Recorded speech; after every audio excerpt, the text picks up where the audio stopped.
Her Har Mahadev. Welcome back to Tapas life. तो पिछले vlog में आपने देखा था कि गोकर्णा से हम मुर्देश्वर पहुंच चुके हैं। आज उसका कंटिन्यूएशन होगा। गाइस, गोकर्णा से मुर्देश्वर पहुंचने में हमें सिर्फ 1.5 घंटे लगे।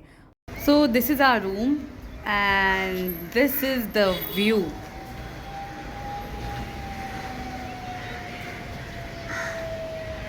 महादेव ने बिल्कुल अपने घर के सामने हमें रूम दिलवाया है ताकि हम सुबह सवेरे उठें और जाके सबसे पहले महादेव के दर्शन करें।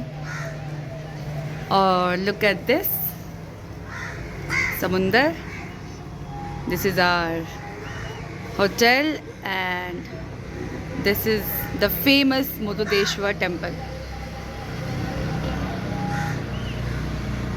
आज हमें कुछ ठीक से खाने को नहीं मिला, तो रूम में हमने एक छोटा सा सेटअप लगाया और यहीं पे हमने मैगी बनाई।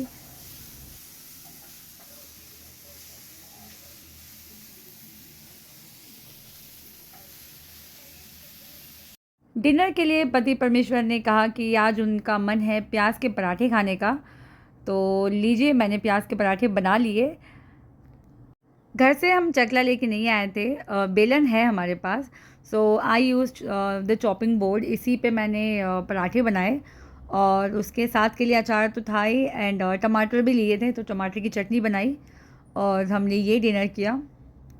सुबह उठकर नहा धोकर हम पहुँचे महादेव के दर्शन करने, मुरुदेश्वर टेम्पल।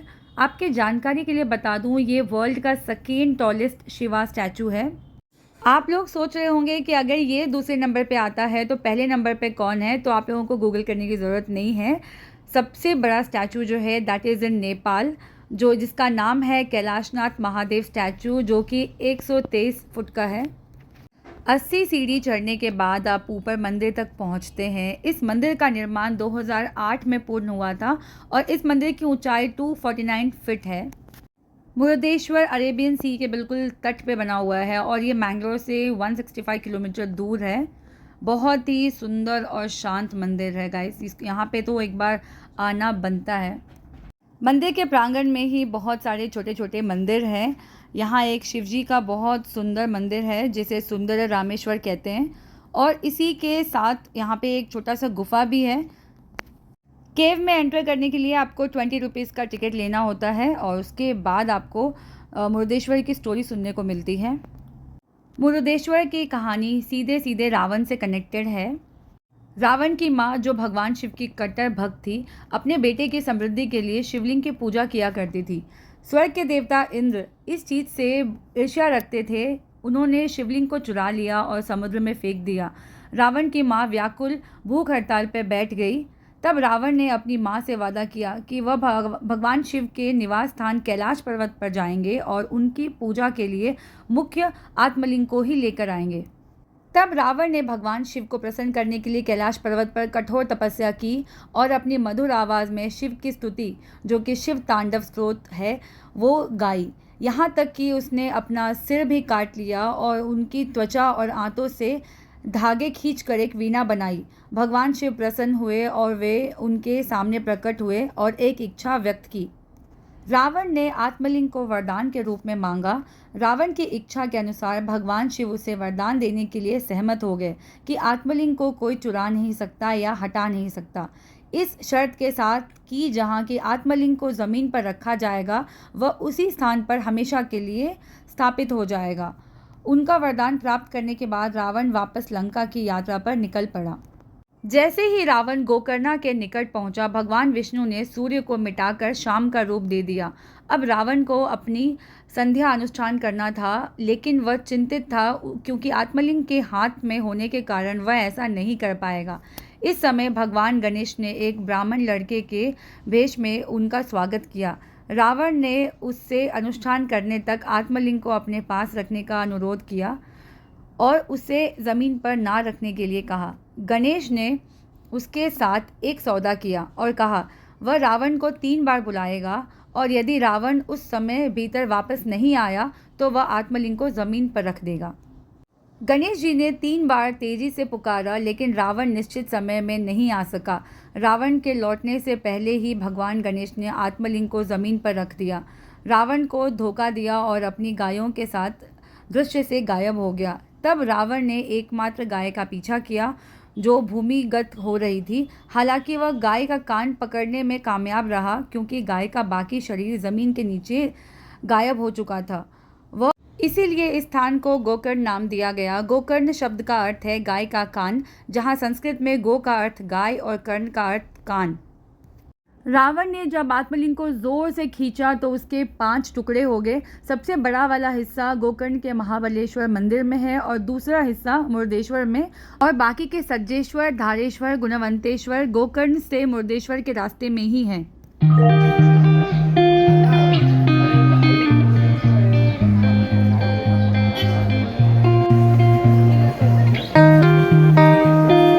हमारे दर्शन यहाँ पे बहुत अच्छी तरीके से हो गए हैं और हम अब जा रहे हैं इनका जो मेन मंदिर है वहाँ पे। वहाँ भी लगभग आधे घंटे में दर्शन हो जाएगा, फिर हम निकलेंगे अपने नेक्स्ट डेस्टिनेशन की ओर।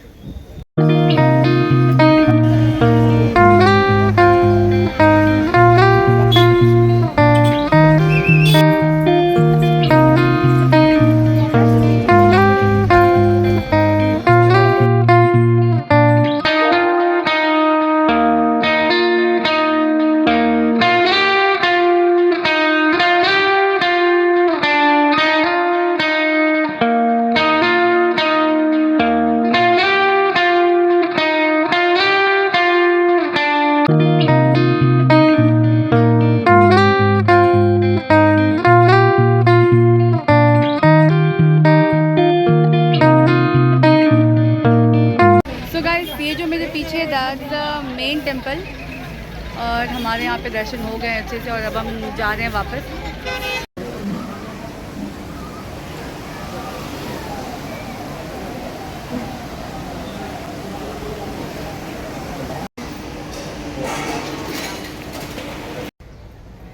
अब हम यहाँ से चेकआउट करके अपने नेक्स्ट डेस्टिनेशन की ओर जा रहे हैं। बहुत ही खूबसूरत जगह है यार।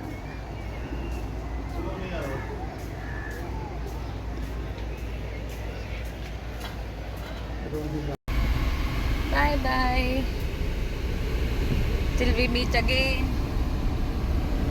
ये वही है RN जो है ना, RN शेट्टी, जिन्होंने ये सब बनवाया है।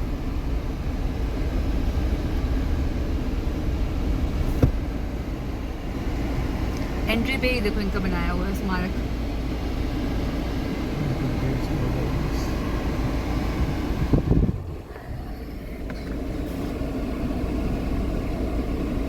मुरुदेश्वर से निकल के अब हम जा रहे हैं Kerala.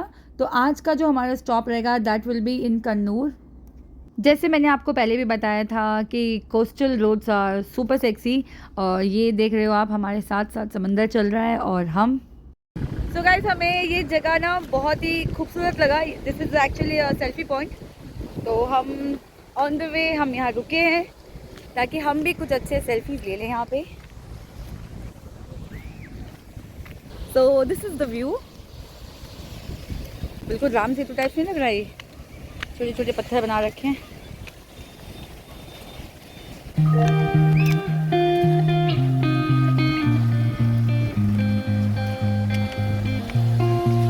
So we'll be capturing pictures and videos as well.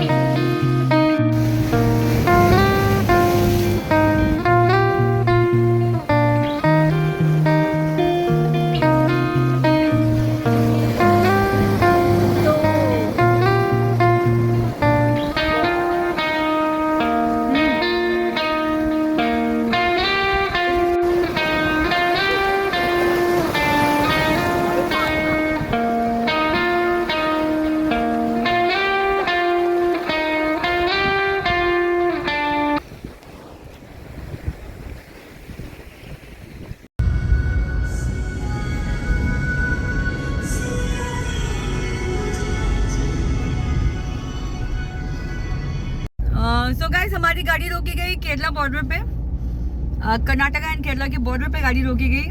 तो मैं गई बाहर, मैंने कहा चलो उनको डिक्की ओपन करके चेक करना था। अबे फिश की स्मेल आ रही है।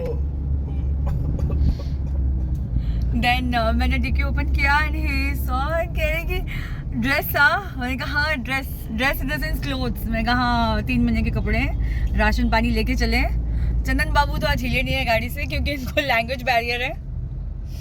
इल्ला बदबू इल्ला फिश की स्मेल आ रही है। फिश की नहीं है, सड़े हुए फिश की है, पता नहीं क्या। यहाँ पे फिश को सुखाया जाता है यार। कुछ डालो, परफ्यूम डालो मेरे को। मैं डाल रही हूँ, व्लॉग बना रही हूँ। हाँ 1 hour 15 minutes अभी बाकी है। हम 12 बजे से निकले हुए हैं, थक गए हैं। और हम कहाँ रुकने वाले हैं? कन्नूर में आज का हमारा स्टे होगा। केरला में सड़क ही नहीं है। एक होता है ना केरला में रोड ही नहीं है। जैसे आप देख रहे हैं ना, ये ऐसे कंस्ट्रक्शन चल रहा है का ये स्ट्रेच था हमारा कन्नूर का, और 250 किलोमीटर के लिए हमें करीबन 7 घंटे हो गए और अभी भी 1 घंटा और लगने वाला है। तो 250 किलोमीटर पौने 300 किलोमीटर के लिए 8 घंटे का ट्रैवल टाइम लगने वाला है। तो समझ लो क्या सड़क होगी। सड़क ही नहीं है ही नहीं। गाड़ी की स्पीड 25-30 के ऊपर जा ही नहीं पा रही है। मतलब अब तक के ट्रैवलिंग एक्सपीरियंस में इंडिया ट्रैवल कर लिया है, सबसे वर्स्ट रोड कहीं की है तो केरला की है। जो भी वो बोल सकते हो आप कि अभी यहाँ पे काम चल रहा है, रोड अच्छी बन जाएगी, मगर काम चल रहा है ऐसा कि सारे रोड एक साथ बना दिए। मतलब पहले रोड थी नहीं। Bad experience. आगे देखते हैं क्या होता है। अभी तो हम कन्नूर ही पहुंचने वाले हैं। We have just touch Kerala. वहाँ तक अगर कल ये हाल रहा, बिकॉज कल हम कोचिन जा रहे हैं, कल भी ये हाल रहा, देन तो भैया उन्होंने बताया ना कि बिकॉज त्रिवेंद्रम तक ऐसी सड़क है। ओह नो यार, नो, बैंड बज जाएगी। 2 दिन की हमारी ट्रैवलिंग बहुत टायरिंग होने वाली है। अब आपको 250 किलोमीटर चलाने के लिए, 300 किलोमीटर चलाने के लिए आपको 8 घंटे 9 घंटे चलाने पड़े, तो समझ लो कि कैसी सड़क होगी, क्या हालत होती है। बैड। अभी तक का सबसे थकाने वाला जर्नी है ये। पता नहीं इतना थक गए हैं, ऑलमोस्ट इतना किलोमीटर्स कवर करके हम नीचे केरला तक पहुंचे हैं एंड यार बहुत थकान हो रही है। अभी भी 1 घंटा नहीं, अब 40 मिनट्स लगेगा। तो चाय के लिए ब्रेक लिया है। तो फाइनली हम पहुंच गए हैं इतनी मशक्क़तों के बाद। हम लोग बना रहे हैं आलू टमाटर की सब्ज़ी और चावल। हमारी गाड़ी रोकी गई यहाँ पे चेकिंग के लिए, और इन्होंने बोला कि आप यहाँ पे कुक करिए, दिस इज़ गुड प्लेस और मज़ा आएगा। तो गाड़ी चेक तो हो नहीं रही है, तो हम लोग खाना बनाए खा रहे हैं।